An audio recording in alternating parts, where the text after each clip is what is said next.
Hello friends from Winfield, Kansas. It's good to see you all again and to send my greetings to you today as you celebrate 50 years.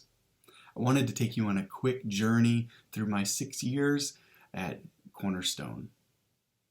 In 2008, Scott and Connie drove out to Haviland, Kansas, where I was going to school with Tawny.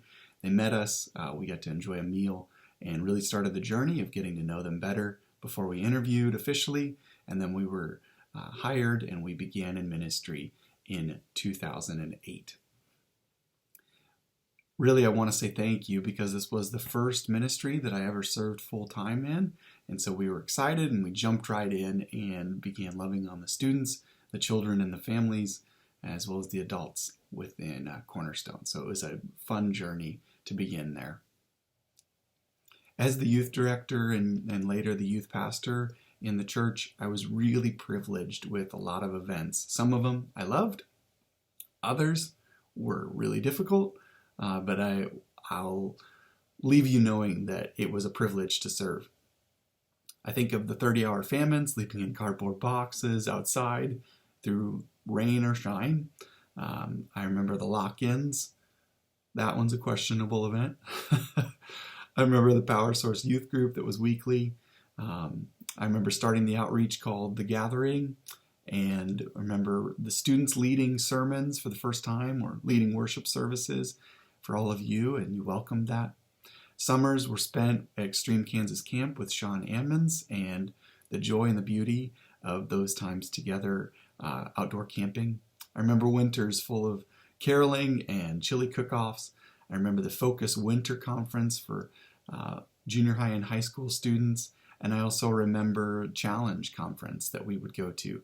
Loved seeing the high school students challenged in their walk with Jesus and pushed to make true decisions for Him. I remember prayer gatherings that happened at Center Court at Winfield High School, where many students bravely prayed together for God to change their hearts as well as minister to their friends and peers. And I remember children's moments in the church. I remember Awana serving weekly there. VBS, every year we sought to bring a great VBS that was an outreach to the community. The Love Winfield events, and so much more. And I remember preaching occasionally in the pulpit for Pastor Scott. It was a joy, and it was a privilege. Before we go, what I want to do is I want you to watch a few snippets of a few videos that really capture some of the moments, and I think that you'll enjoy.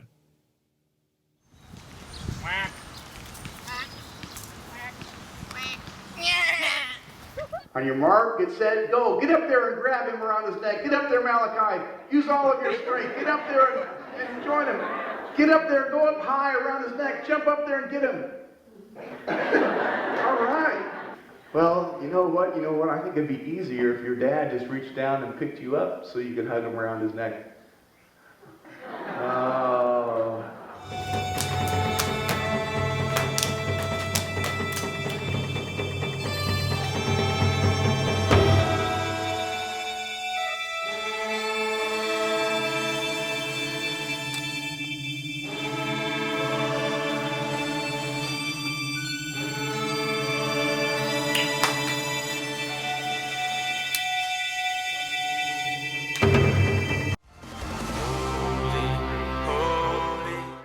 What I love about this is this idea of a community of believers, people that are ready to listen and be encouraged and be challenged to share the good news.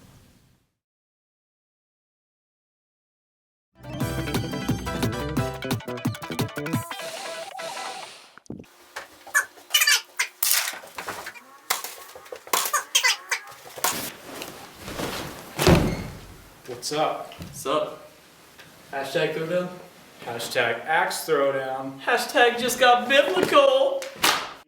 Peace on earth and mercy mild, God and sinners reconciled. Joyful all ye nations rise. In 2009, we welcomed our firstborn son, Malachi, into the church as well as the community. And in 2011, we welcomed our second-born Josiah into the community as well. 2010, I remember receiving my ministerial license through the E-Free denomination. And that was a joy to receive the credentials through the EFCA. As well as in 2010, something crazy happened when the roof blew off of the church. And I remember that was quite the ordeal. I had the privilege, thank you very much, Scott, for letting me take all of the wonderful pictures for the insurance claim. It was quite an undertaking, let me tell you. But it was good to see the roof repaired, the piano survived, and we finally got that new carpet. So that made me excited to see that we were able to make a decision as a congregation to move forward on a couple of things that had been kind of at a standstill.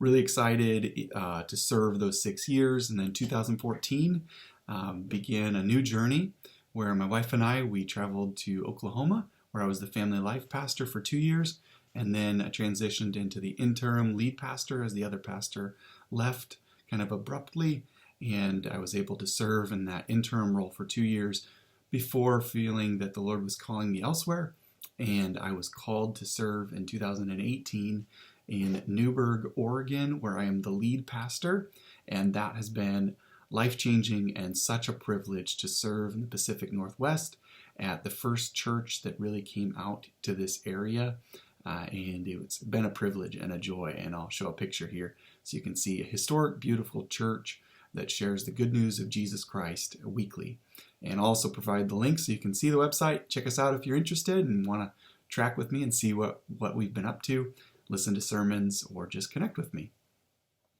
I want to leave you with this. May God continue to preach the truth and point people towards Jesus at Cornerstone Bible Fellowship. I send my blessings and the blessings from my family as I pray for you, and I ask that you would seek to continue to minister to people that need Jesus desperately, today and always. God bless you.